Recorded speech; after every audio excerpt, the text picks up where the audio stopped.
komera cyane muri Yesu nshuti y'Imana.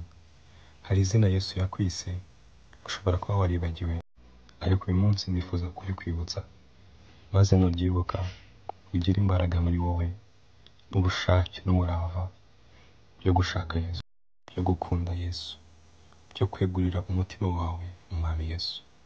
Muri Yohana ibice 15 umurongo wa 15 haranditse ngo, sinkibita abagaragu, kuko umugaragu atazi ibyo shebuja akora, ahubwo mbise inshuti. Haleluya. Kuko ibyo numvise kuri data byose mbibamenyesheje. Yesu yakwise inshuti ye. Ntabwo ukiri umugaragu ukibatwa n'amategeko, ukiri munsi y'amategeko, ahubwo yarakubohoye, yarakubatuye. Nta bikikunesha kuko wahawe kunesherezwa muri Yesu. Wiswe inshuti ya Yesu, inshuti y'Imana. Umenya byose bituruka ku Mana biciye muri Yesu, kuko ari inshuti yawe. Nawe ongera ube inshuti ya Yesu, ongera wegurire ibyawe byose Yesu. Mugendane, inshuti ziragendana, inshuti ziraganira, inshuti zigirana icyizere, inshuti zirahorana. Ntabwo wagira inshuti umare umwanya, umare icyumweru, umare umunsi, umare ukwezi mutaganira, udasaba imbabazi aho wakosheje, utamushimira, utamunezeza, udakora ibyiza akunda, ngo ugendere kure y'ibyo yanga. Icyo gihe uba ufite inshuti. Ndakwinginze ngo wongere ube inshuti y'Imana, ube inshuti ya Yesu. Haleluya.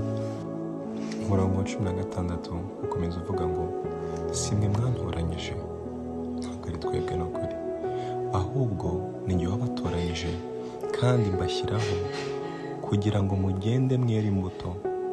Nicyo Yesu yagushyiriyeho, nicyo Yesu yagutoranyirije, kugira ngo were imbuto, imbuto nziza, imbuto z'agakiza, imbuto z'urukundo, imbuto zo kwizera, imbuto zo guca bugufi, zo kwihana.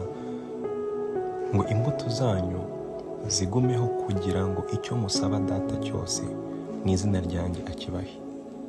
Hari ibyo ushobora kuba urimo gusaba, ariko ukaba utarimo kugihabwa kuko ntabwo uri kwera imbuto. Uyu murongo uravuze ngo mugende mwere imbuto, imbuto zanyu zigumeho, kugira ngo icyo musaba data cyose mu izina ryanjye, izina rya Yesu, akibahe. Nkwifurije kwera imbuto, nkwifurije kugira ubushake bwo kwera imbuto. Nta handi twerera imbuto usibye gusoma ijambo ry'Imana, usibye gusenga, kuba hafi y'Imana, kwegurira umutima wacu Yesu ngo aze atubere umwami w'ubugingo bwacu, umwami w'ubuzima bwacu, atuyobore, tube inshuti na Yesu. Nkwifurije kuba inshuti ya Yesu. Imana iguhe umugisha.